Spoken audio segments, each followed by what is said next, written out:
So I thought I'd do a little video on low-tech precision ag using a handheld GPS. I'm out here harrowing today, and what I'm doing is marking stones with just a handheld Garmin GPS. And I'm using that for locating the stones later on when I come back to pick them, and hopefully being a little bit quicker about finding them. So in the cab here, you can see the arrows back there. I'm just working on a field here that's about 90 acres or so. And there's the odd rock out here that I'm going to have to get back to later on. And instead of having to patrol up and down the field and kind of spot check it here and there with the tractor, if I use a small GPS, just your typical GPS that you get from Cabela's or whatever. Right here, what I've got is it's a Garmin GPS Map 62 ST. It's worth about $350. And this one is loaded with Canada maps, so that's kind of helpful. It's handy to have your local maps to the area when you're doing this. Okay, I've stopped the tractor, so I've got some time to shoot some video here. Just ahead of me, just a little bit to the right of the hood there, you can see the snow that's coming up. So I'm going to put her in here and do it at a slower pace than usual. So, as easy as it is.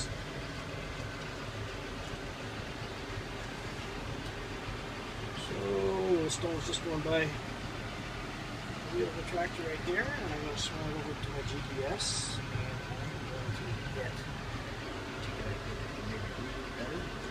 mark and enter. Okay, we got two rocks coming up. One's going under the tractor right now. It's marked. We got another one going under the tractor right now. Get to this light. Okay, we're all done in the field here, and I've marked up all the stones that I saw across two fields actually. So this is kind of the end result, what we can see before we go pick it. Each and every green line is the track that the harrows made, or that's where the GPS traveled, so our whole trail is laid down on the field. And I can now zoom in and out, so right now, zoom out a little bit. And you see that little blue flag that just popped up on the left? That means that there will be a stone ahead of me and off to the left. And at the top of the scale is there's a scale at the top of the screen, 30 meters. I think we're on the 30-meter scale right now. So with the 30-meter scale, it looks like we're probably about 50 meters away from the stone. So basically, it's just navigating from that screen. Now I can zoom out some more and get a better look at the field. And there's a couple more stones ahead of us. I'm up to our left again, and we're now on a 50-meter scale. So that furthest stone is probably like 100 meters away or so. We can keep zooming out. We can zoom out as much as we want. You can see the pattern that has been traveled. See where I've gone around bluffs and sloughs. There's a little circle there in the middle, and of course our scale right now, it's an 80-meter scale, and within the screen at this point I can see 1, 2, 3, 4, 5, about 6 different stones that have to be got tomorrow, and it looks like there's a lot of stones. You can see the two roads, the corner of the road that we're at. Right now I've crossed the road to do this field, so you're looking at about just within the corner, about 35 acres. Okay, we're now off the field, back at the house, and I've taken my Garmin GPS and I've connected it with a USB cable to my computer, and I've been able to download tracks and waypoints into Google Earth. So we're able to actually see what we did in Google Earth, and it's all plotted in Google Earth for us. This is not something that you have to do. It's just something that I discovered you could do. It's got really nothing to do with picking stones or whatnot. It's just a kind of a good way to demonstrate just what it is that I was doing in the field.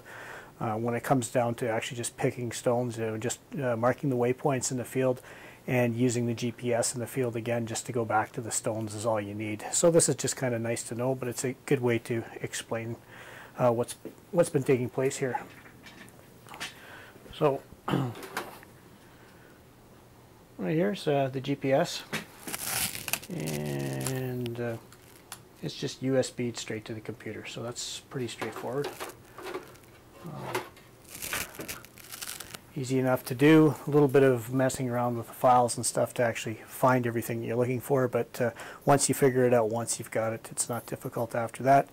So in the middle of the screen there is the blue, and we're in Google Earth, which of course is not really live time, but I'm live with Google Earth right now, so I'm going to be able to zoom around and see what we can see when we get in a little bit closer. So I'm going to zoom in on here, and what you see here is the tracks from the seeder. Brett was seeding this field. He's the guy that seeded it, and as he was seeding, he did the same method of marking stones as what I just showed you from the tractor and the air seeder, and of course he would just hit mark and enter every time he saw a stone or was close to a stone. So if we look around the field here, the flags, 696 would be a stone, 719 is a stone, 697 a stone, etc. A number of stones here. Just looking at this field here, I think he probably used auto steer, but it's a fairly crooked field, so maybe not all the time.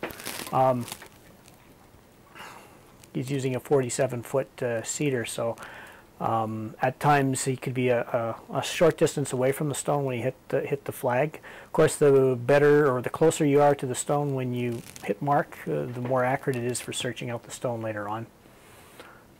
So you can see how he's traveled around the field here and marked stones everywhere. You can see areas that don't have any stones, and looks like I'm going to have to change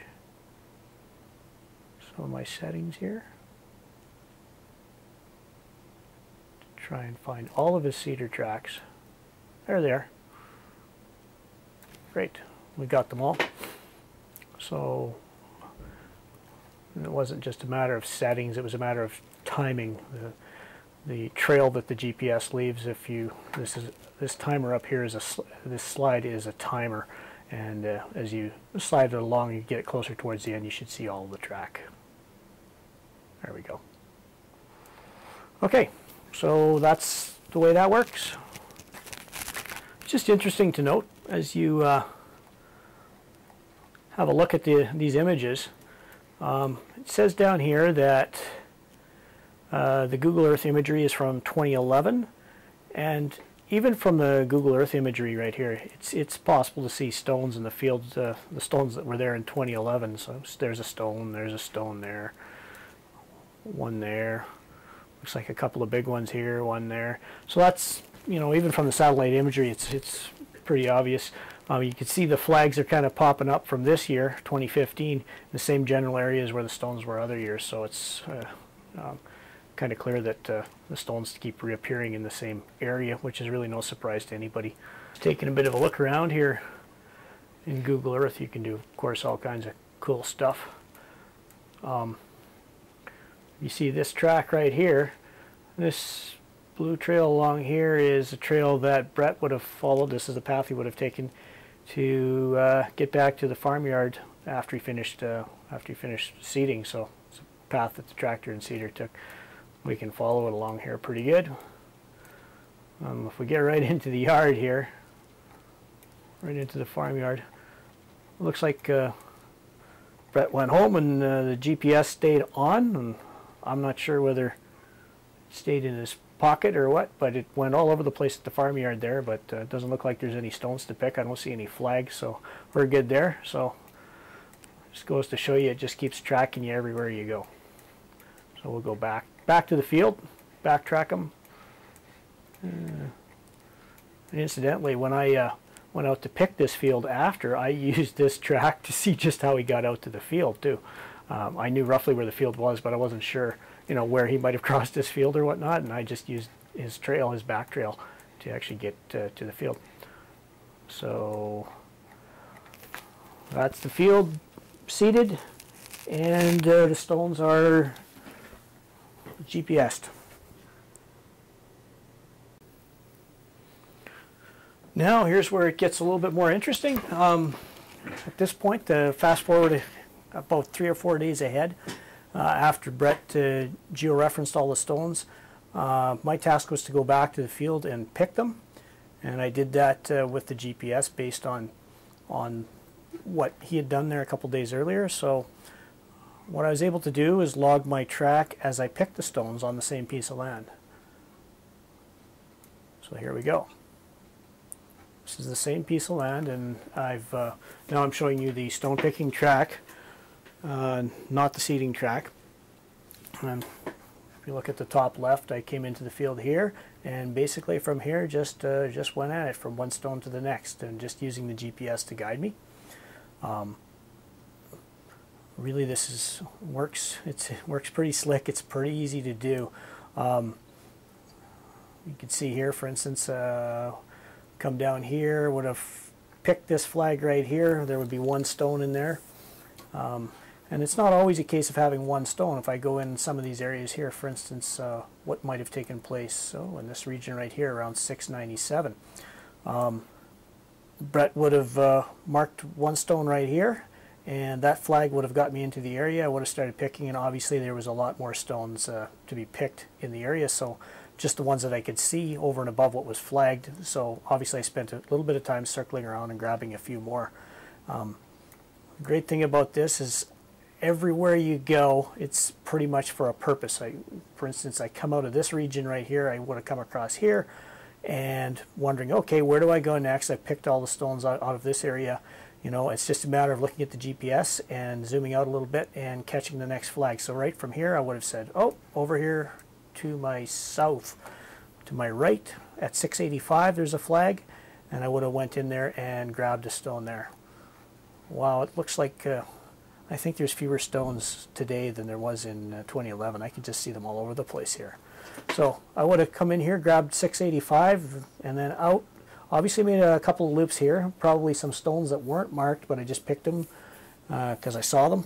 And then onward off to 681 and 682. This is interesting here. If we look at 682, it looks like it might be a miss. Well, in actuality, it probably isn't, depending on where Brett hit mark in relation, where the GPS was in relation to the stone at the time he hit mark. He could have been a few feet off of it.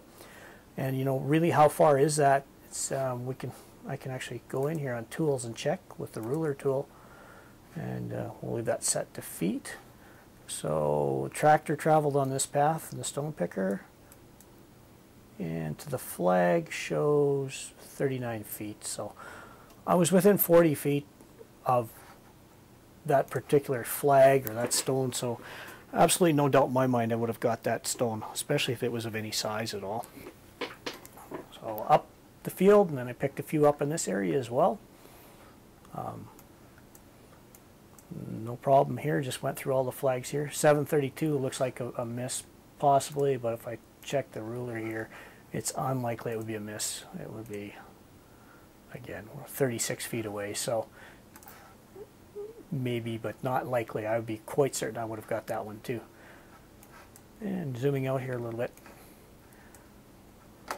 Now, I get going, following along here. Obviously, I came here. I used the flags or the GPS to note that there was about 3 rocks back in here, and I think that's all there was back here.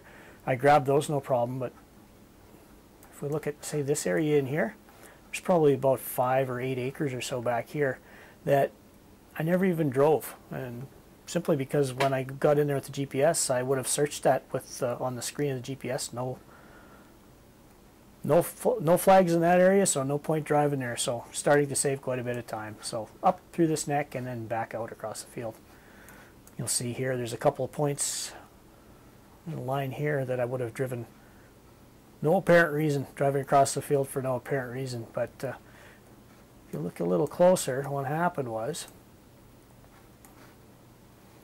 I was working this region here, stone picker filled up, and I had to cross the field to go to a stone pile.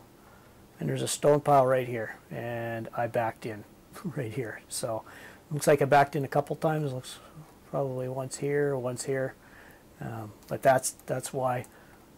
Let's see here. Same thing probably in this region as well, and off the dump again too. Finished picking some stones here and off the dump. Of course, because it's not exactly the straightest path, but it's because it's not geo-referenced to the stone pile, so I was obviously kind of looking for it a little bit. So anyway, that's kind of the way we did it all spring. I did most of the flagging while I was harrowing, and Brett did a little bit while he was seeding too. And when we finished, Brett did a little bit of a calculation.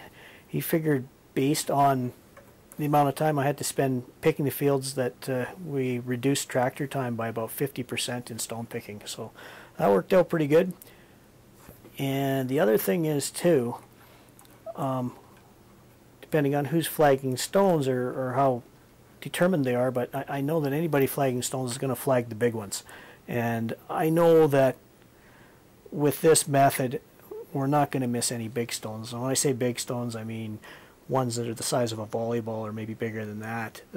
You know, those are the ones that they matter. They're the ones that if they wind up, you know, going into a cutter bar or going into a combine or get your swathing equipment onto that in the harvest time or whatever, those are the ones that can cause damage and downtime and everything else. So we pretty confident that when it comes to getting the big ones, we got them all, and the little ones, well, if we didn't flag them, we didn't get them, but if they weren't worth flagging, they're maybe not worth driving all over the field to get either. So that's how it was done, and it seems to work pretty well.